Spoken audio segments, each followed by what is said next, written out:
En Jamaïque, un ultimatum de 48 heures, censé faire plier un invité africain, a déclenché exactement l'effet inverse. Au moment où le gouvernement croyait imposer le silence, des foules se sont mises à reprendre le discours d'Ibrahim Traoré dans les rues, les campus et jusque dans les églises. Comment un président venu du Burkina Faso, Ibrahim Traoré, peut-il retourner ainsi le climat politique d'un pays entier en quelques jours ? Derrière ce bras de fer diplomatique se dessine peut-être une bataille plus large sur la corruption, la dignité et la manière dont un peuple décide enfin de se faire entendre.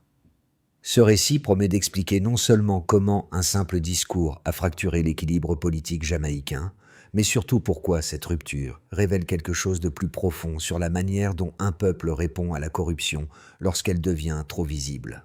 Au cœur de cette affaire se trouve un bénéfice clé pour le public. Comprendre les mécanismes concrets qui transforment une dénonciation en mouvement national. Car, derrière l'ultimatum officiel, plusieurs enjeux se mêlent. La légitimité des dirigeants, la confiance érodée, la colère sociale accumulée pendant des années, et chacun de ces éléments influence directement la suite des événements. Les manifestations ne surgissent jamais dans le vide. Elles naissent quand les récits officiels ne concordent plus avec la réalité ressentie dans les écoles, les hôpitaux et les marchés. Et si la Jamaïque a réagi aussi vite, c'est peut-être parce qu'une faille existait déjà, prête à s'élargir au moindre choc.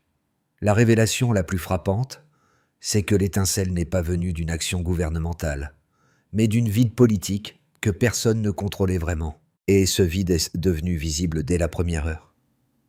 Guetosia, quand plus de 1000 personnes ont relayé spontanément les extraits du discours circulant depuis Kingston. Dans ce climat déjà fragile, l'intervention d'Ibrahim Traoré n'a pas seulement résonné comme une critique. Elle a glissé au cœur d'un paysage où la défiance envers les institutions jamaïcaines était profondément enracinée. Avant même que l'ultimatum de 48 heures ne soit lancé, le terrain social était saturé d'hôpitaux en pénurie, d'écoles sans ressources, de jeunes diplômés contraints de quitter l'île et de budgets qui disparaissaient dans des ghost contracts devenus tristement familiers. Pour comprendre l'impact immédiat de cette séquence, il faut revenir à ce que la population observait depuis des années. Promesses non tenues, scandales successifs, audits enterrés, puis cet épisode où près d'1 milliard destiné à un hôpital aurait été englouti sans amélioration visible. La tension n'était donc pas née d'un discours étranger, mais d'une accumulation de frustration que le discours d'Ibrahim Traoré a simplement rendu audible. Lorsque des responsables se sont levés et ont quitté la salle pendant l'allocution, la scène n'a pas été perçue comme un incident diplomatique, mais comme la preuve visuelle d'un malaise longtemps pressenti. Les réactions en ligne, elles, ont suivi une trajectoire explosive.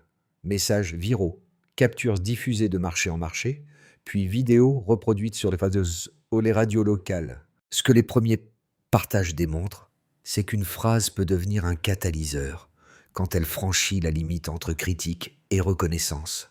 Dans les collines de Sainte-Anne, dans les taxis de Montego Bay et sur les campus, beaucoup ont vu dans les mots d'Ibrahim Traoré un reflet exact de leur propre plainte. Le discours n'a pas créé le mécontentement, il lui a simplement donné une voix identifiable. Pour suivre le fil de cette histoire, il faut regarder ceux qui, dès les premières heures, ont servi de relais invisible entre le discours et la rue.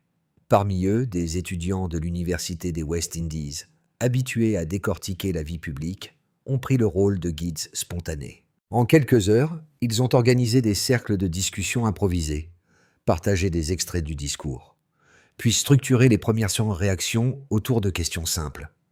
Qui est responsable ? Que disent réellement les faits ? Et pourquoi ce moment touche-t-il autant la jeunesse ? À leur côté, des infirmières et des enseignants, ceux qui vivent quotidiennement les pénuries et les budgets manquants, ont renforcé la dynamique. Leurs témoignages donnaient un poids particulier aux accusations de corruption.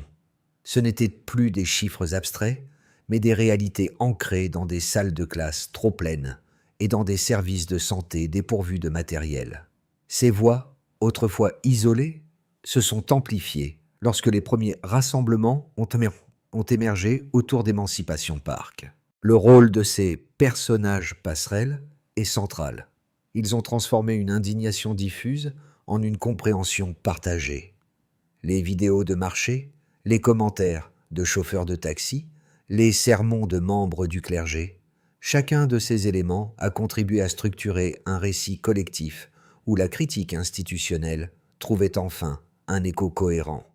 Dès lors, l'impact initial ne relevait plus d'un simple désaccord politique, mais d'un processus de reconnaissance mutuelle. Quand un peuple voit son propre vécu reformulé par d'autres citoyens, l'effet est immédiat. La parole se multiplie, la retenue s'efface et la perspective change. En une phrase, la cohésion naît quand chacun se découvre dans le récit de l'autre. Tout commence lorsque l'extrait du discours circule plus vite que les réactions officielles. Puis la tension monte, rapide, presque mécanique. Le gouvernement annonce une ligne dure. Le public répond par un mouvement grandissant. Et au milieu, une phrase attribuée à Ibrahim Traoré devient l'axe autour duquel tout s'organise. L'activation se déclenche dès l'instant où l'ultimatum de 48 heures est diffusé. Les chaînes d'information reprennent les mots du Premier ministre. Les commentateurs parlent de souveraineté, d'affront diplomatique, de provocation. Mais dans les rues, le ton est différent. Les gens veulent revoir la séquence originale, veulent entendre exactement ce qui a été dit, sans filtre. Cette demande simple ouvre la première brèche. En quelques heures, les premières vidéos atteignent des centaines de milliers de vues. Les téléphones vibrent sans arrêt, de Kingston à Spanish Town. Les chauffeurs de taxi partagent les extraits. Les professeurs les analysent en classe. Les infirmières les écoutent pendant leur pause. Ce n'est plus un incident isolé. C'est une discussion nationale. Le pouvoir tente de recadrer le récit, mais il arrive trop tard. Le flux public l'a déjà devancé. La montée en intensité arrive le lendemain. Le Parlement s'enflamme. Un député quitte la salle en signe de désaccord. 10 autres suivent. Les micros captent des échanges secs, des murmures inquiets, des regards nerveux. Des fuites internes parlent de réunions d'urgence, de stratégies de communication, de tentatives de minimiser l'incident. Mais rien ne change l'essentiel. L'opinion publique se solidifie autour d'un même point, le refus du silence. Et derrière ce refus, le nom d'Ibrahim Traoré revient encore, comme symbole involontaire d'un malaise général. La haute tension se manifeste dans la rue. Des groupes de jeunes se rassemblent dès la première nuit. Ils chantent, ils portent des pancartes. Ils enregistrent des messages courts, directs, repris partout en quelques minutes. Les marchés parlent, les réseaux amplifient, les radios locales embrayent. Ce sont là des signaux faibles qui deviennent des signaux majeurs. L'État n'a plus la main. Le pic se produit à l'approche de l'échéance finale. Le Premier ministre prend la parole à nouveau. Il durcit le ton, évoque des mesures possibles, promet des décisions fortes. Mais son visage, tendu sous les lumières, montre clairement que la situation lui échappe. À ce moment précis, chaque Jamaïcain comprend que le pouvoir ne peut plus simplement étouffer l'affaire. Le mouvement est devenu trop vaste. Des milliers de personnes affluent vers National Heroes Park. La pluie tombe, mais personne ne part. Les chants montent. Les pancartes s'illuminent sous les lampadaires. L'après-coup arrive quand l'horloge passe minuit. Aucun message d'excuse ne vient d'Afrique. Les rues explosent en acclamations, comme si un verrou venait de céder. Les médias internationaux se saisissent de l'histoire. Les analystes parlent d'un tournant historique. De nouvelles manifestations apparaissent dans tout le pays. Les signatures pour des audits augmentent non par dizaines et dizaines de milliers. Les ministères se sont forcés d'admettre des irrégularités anciennes. Les oppositions internes émergent. Les accusations se croisent. Les alliances se tendent. Et tout cela n'a qu'un seul point d'origine visible. Les mots prononcés par un dirigeant étranger, que la rue, non le pouvoir, a choisi d'entendre. L'événement déclencheur a cessé d'être un discours. C'est devenu un miroir où la Jamaïque s'est vue, d'un coup, sans filtre. La séquence bascule lorsqu'apparaissent les premiers chiffres concrets, ceux que ni le gouvernement ni ses communicants ne peuvent effacer ou diluer. Le pays découvre d'abord un ensemble de données budgétaires, longtemps évoquées mais rarement mises en perspective. La transition entre le avant et le après devient brusquement mesurable. Et dès que ces écarts se matérialisent, l'ultimatum de 48 heures perd son autorité symbolique. Le premier indicateur qui domine les conversations concerne les fonds destinés aux hôpitaux. Officiellement, près de 1 milliard de dollars jamaïcains avaient été alloués à un programme d'amélioration urgente des infrastructures. Ce montant soulève des attentes élevées que personne n'a réellement vu se concrétiser. La population compare alors la promesse annoncée aux couloirs vides, au stock quasi inexistant et au matériel médical qui manque depuis des mois. Ce contraste, soudain plus net, amplifie la colère initiale. Le deuxième chiffre qui circule massivement touche à la fuite de capitaux par Ghost Contracts. Les estimations évoquent plus de 100 milliards de dollars jamaïcains perdus chaque année, selon les rapports d'audit partagés en ligne. Ce chiffre donne à la corruption une échelle visible et renforce l'idée d'un système hors de contrôle. Les citoyens, qui avaient parfois perçu ces pertes comme lointaines ou abstraites, réalisent qu'il s'agit d'un manque à gagner colossal pour les écoles, les routes et les services essentiels. La donnée ne choque pas seulement par son ampleur, mais parce qu'elle explique nombre des frustrations quotidiennes. Le troisième repère quantitatif concerne la jeunesse. Près de 40% des jeunes Jamaïcains seraient sans emploi durable ou contraints de travailler en dessous de leurs compétences. Ce taux élevé signale une crise structurelle touchant toute une génération en perte d'horizon. L'absence d'opportunité n'est plus une impression diffuse. Elle devient un problème documenté, central, que les discours officiels peinent à contredire. Cette statistique, largement relayée sur les réseaux sociaux, est reprise dans les universités, les églises et les marchés, ajoutant une dimension sociale forte au débat. En reliant ces trois écarts, financement hospitalier disparu, milliards évaporés dans les contrats, fantômes, jeunesse stérilisée par le sous-emploi, la population comprend que l'enjeu dépasse la provocation diplomatique. Ce sont des défaillances structurelles, anciennes, mais rendues soudain visibles par une séquence médiatique échappant au contrôle institutionnel. Le discours initial n'a pas créé les chiffres, il les a révélés.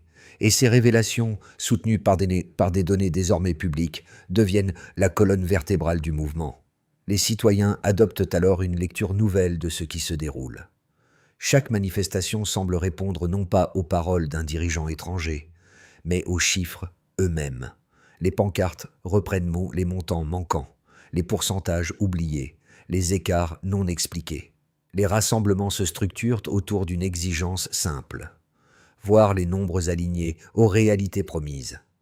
À mesure que l'information circule, l'ultimatum apparaît comme un écran de fumée. Les données, elles, restent froides et incontestables. Ainsi, le pays ne se soulève pas pour une question de fierté nationale ou de diplomatie, mais pour la cohérence entre ce qui a été promis et ce que les chiffres démontrent. La transition baseline-delta devient l'outil principal de compréhension collective. Et dans cette dynamique, les faits prennent le dessus sur les interprétations, donnant au mouvement une légitimité qui dépasse toute tentative de le réduire à un simple affront. Pour comprendre la solidité du mouvement, il faut présenter honnêtement les deux arguments qui se confrontent. D'un côté, certains responsables jamaïcains soutiennent que l'intervention étrangère constitue une atteinte à la souveraineté nationale. Selon eux, un dirigeant venu d'ailleurs n'a ni mandat ni légitimité pour commenter la gestion interne du pays. Cet argument s'appuie sur une idée claire. Si un État laisse passer une critique extérieure sans réagir, il risque de fragiliser son autorité et d'ouvrir la porte à des ingérences futures. Pour ces responsables, l'ultimatum de 48 heures n'était donc pas une réaction excessive, mais un acte destiné à protéger l'image institutionnelle du pays. En face, un courant très large parmi la population affirme que le problème n'est pas la provenance du discours, mais la véracité des faits évoqués.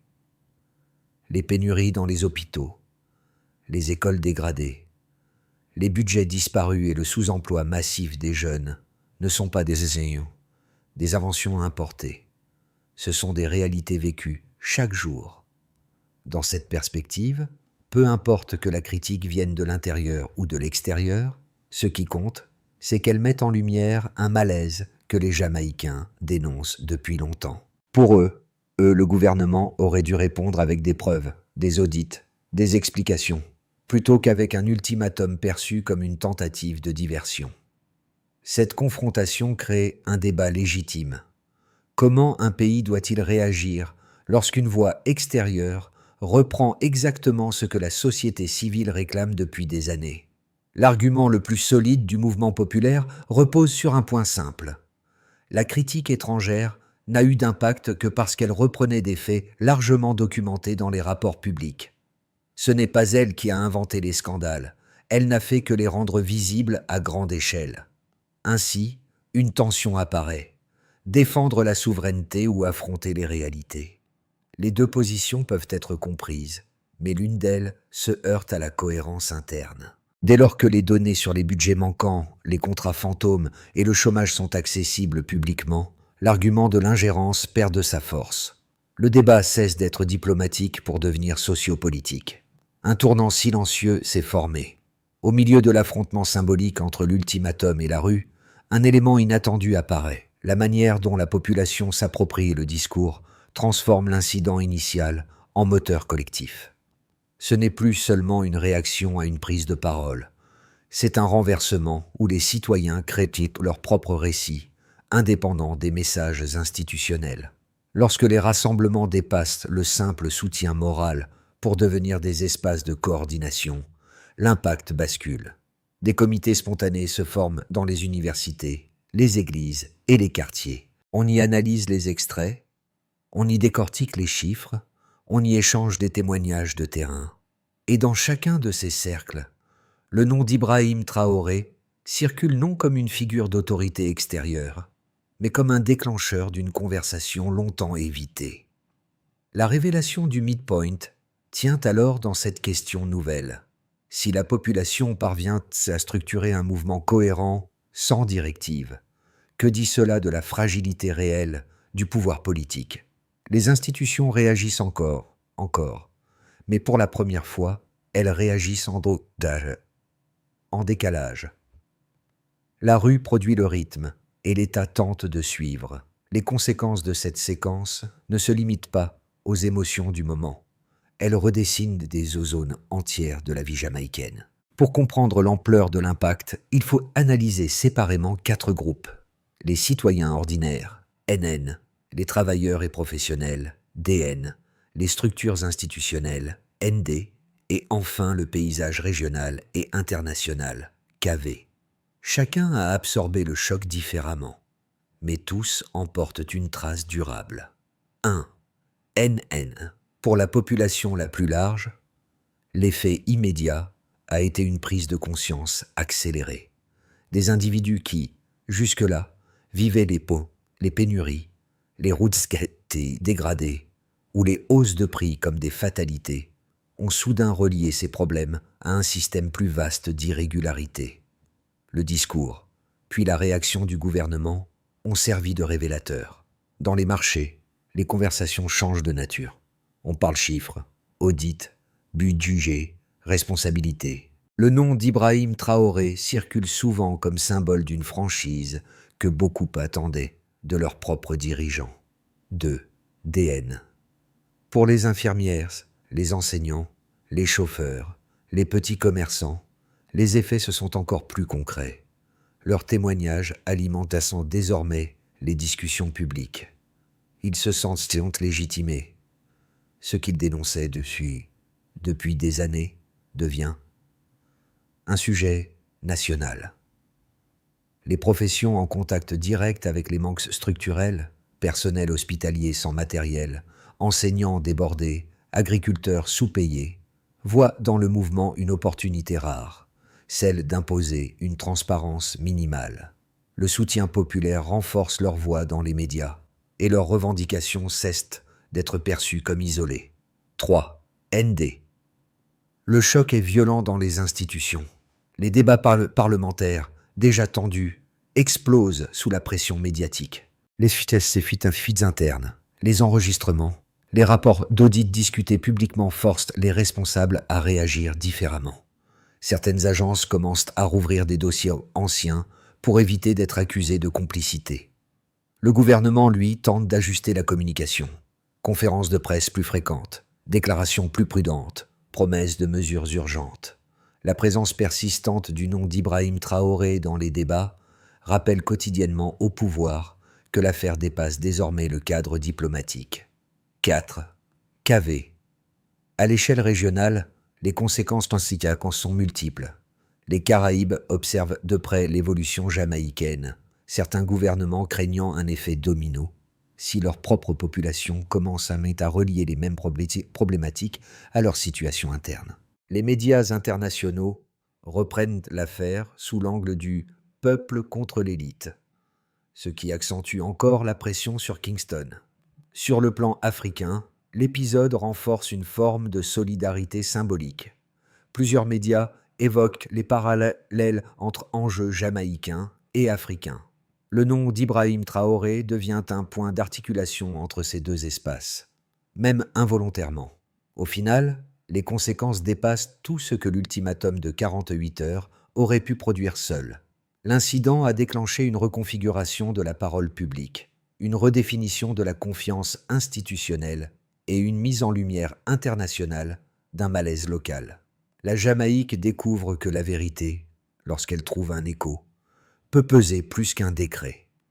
Pour anticiper la suite, 3 trajectoires possibles se dessinent pour les 6 à 12 prochains mois. Chacune dépend de la capacité des institutions à absorber la contestation, de la cohésion des groupes citoyens et de l'évolution des révélations autour des budgets et contrats contestés. Les scénarios ne prédisent rien avec certitude. Ils montrent ce qui pourrait arriver si certaines conditions se réalisent. 1. Kichban Base, Onding Kangtang, Kaikek Hanche dans cette voie médiane. Le gouvernement reconnaît partiellement les critiques publiques et lance quelques audits ciblés, principalement dans les secteurs les plus exposés comme la santé et l'éducation. Les enquêtes avancent lentement, mais suffisamment pour calmer une partie de la rue. Les manifestations diminuent en intensité, même si des groupes universitaires et syndicaux maintiennent une surveillance active. Le Parlement adopte des réformes limitées mais symboliques. Publication trimestrielle des dépenses, contrôle renforcé des contrats publics, mécanisme de signalement anonyme. L'énergie populaire ne disparaît pas, mais se stabilise dans une vigilance durable. 2. Kichban optimistique. Kaituso. Niem Taintang Trelay. Dans le meilleur scénario, les fuites internes continuent de pousser les institutions à réagir. Des commissions indépendantes sont mises en place. Certaines affaires éclatent et plusieurs responsables doivent s'expliquer publiquement. Les médias deviennent plus assertifs, ouvrant des enquêtes régulières. Les organisations civiles profitent de cette fenêtre pour formuler des propositions concrètes. Réaffectation budgétaire immédiate, programme d'emploi ciblé pour les jeunes, supervision des ministères par des groupes mixtes. Les premières mesures visibles, amélioration dans quelques hôpitaux, réparation d'écoles, soutien accru aux agriculteurs, nourrissent un sentiment rare, celui d'un État qui répond réellement à la pression populaire. La confiance, sans être totale, entame un lent retour. 3. Kichban Worst, Kang Tang Leo Tang, Kung Huang Longtin. Ici, les institutions choisissent la confrontation plutôt que l'adaptation. Les critiques sont qualifiées de « Tankong tu Benwai ». Les manifestations sont encadrées de façon plus stricte. Les demandes d'audit sont repoussées. Les révélations de contrats fantômes continuent d'émerger, mais la communication officielle tente de minimiser. La population, frustrée par le manque d'avancées, s'organise davantage et les mouvements deviennent réguliers dans les grandes villes. La polarisation s'intensifie. Une partie du pays soutient les manifestants, l'autre défend la nécessité de stabilité. La confiance institutionnelle, déjà fragile, s'effondre davantage. Pour comprendre pourquoi cette histoire touche autant de personnes, il faut regarder comment elle résonne dans 3 espaces différents. La vie quotidienne, l'identité collective et la projection vers l'avenir. Chacun de ces niveaux active des émotions et des attentes qui dépassent largement le simple cadre politique. Le premier espace est celui du vécu immédiat. Les citoyens reconnaissent dans les témoignages des infirmières, des étudiants, des chauffeurs ou des agriculteurs une réalité qu'ils partagent eux-mêmes. La pénurie de matériel médical, les écoles saturées, les difficultés à trouver un emploi digne, tous ces éléments deviennent soudain visibles et validés publiquement. Cette reconnaissance crée une forme de soulagement, mais aussi une détermination nouvelle. Si ces problèmes sont nommés, alors ils peuvent être discutés et corrigés. Le deuxième espace est celui de l'appartenance. Lorsqu'un mouvement rassemble des milliers de personnes dans les parcs, les marchés ou les campus, il produit une sensation rare, celle de ne plus être isolé dans sa frustration. Les gens se voient dans les autres, partagent des extraits vidéo, répètent les mêmes chiffres, débattent des mêmes enjeux. Ce miroir social construit une énergie collective qui donne au mouvement une profondeur émotionnelle que les institutions peinent à contenir. Le troisième espace touche le futur. Beaucoup cherchent à savoir ce que cette mobilisation pourra réellement changer. Des réformes concrètes, des budgets transparents, des opportunités pour la jeunesse. La force du moment ne réside pas seulement dans les slogans, mais dans la possibilité, encore fragile, d'imaginer une version améliorée de la Jamaïque. Cette projection motive des groupes à se réunir, à proposer des initiatives locales, à surveiller les décisions officielles. En somme, si cette histoire vous atteint, c'est parce qu'elle mêle indignation, reconnaissance et espoir. 3 moteurs puissants qui transforment un épisode politique en une question profondément humaine. Pour transformer l'énergie actuelle en progrès durable, il faut une méthode claire, simple, séquencée, mesurable. Les mobilisations massives créent une fenêtre d'action, mais seule une organisation structurée peut la convertir en résultats concrets. C'est dans cet espace que les conseils repris du discours d'Ibrahim Traoré, organisation, discipline, transparence, deviennent des repères utiles, non parce qu'ils viennent d'un dirigeant étranger, mais parce qu'ils résonnent avec les besoins réels du pays. Biuk 1. Xagdin Utien Vadoitung Tiutretnim. Les groupes citoyens doivent établir 3 priorités immédiates. Audit des budgets clés, amélioration des hôpitaux et soutien ciblé à la jeunesse. Pour chacune, un comité d'experts indépendants, universitaires, juristes, économistes est désigné. Leur rôle, vérifier, documenter, publier. La transparence commence par des voix reconnues, extérieures aux institutions politiques. Buktoy. Dans les quartiers, des cellules locales se réunissent chaque semaine. Leur tâche est simple. Collecter les problèmes, suivre les promesses, rapporter les avancées. Un mouvement n'existe que s'il reste connecté au terrain. C'est l'une des idées reprises par les partisans d'Ibrahim Traoré.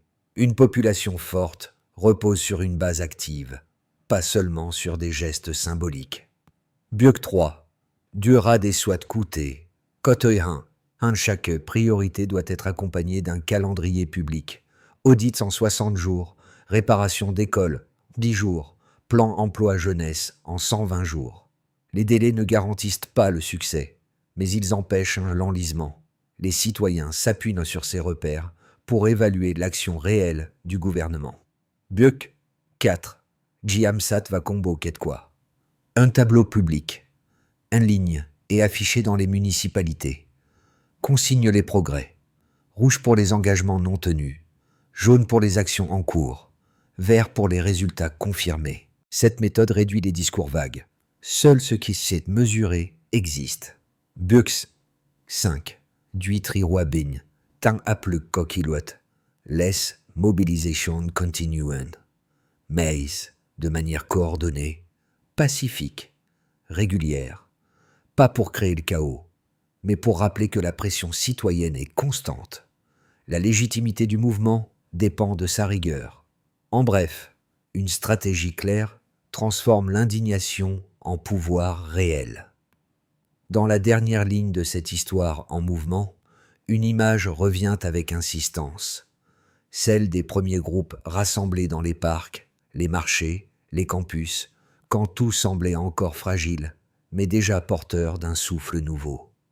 Cette image, née des voix anonymes, trouve un écho singulier dans la manière dont les mots d'Ibrahim Traoré ont été repris, reformulés, puis transformés en moteur collectif, non pas comme un appel venu de l'extérieur, mais comme un miroir que la population a placé devant elle-même pour reconnaître ses propres forces. On retrouve alors les figures croisées plus tôt, l'étudiante qui partageait les extraits, l'infirmière qui parlait des pénuries, le chauffeur qui diffusait les vidéos, le pasteur qui citait les injustices quotidiennes. Toutes ces voix, d'ordinaire séparées, ont convergé pour dessiner un même récit, celui d'un pays qui refuse désormais le silence autour de ce qui l'affaiblit. La portée symbolique du moment dépasse l'incident initial. Elle ouvre un espace où la dignité devient une revendication commune, partagée, assumée. Dans ce climat d'éveil et de lucidité, une idée simple s'impose. La vérité finit toujours par trouver son chemin.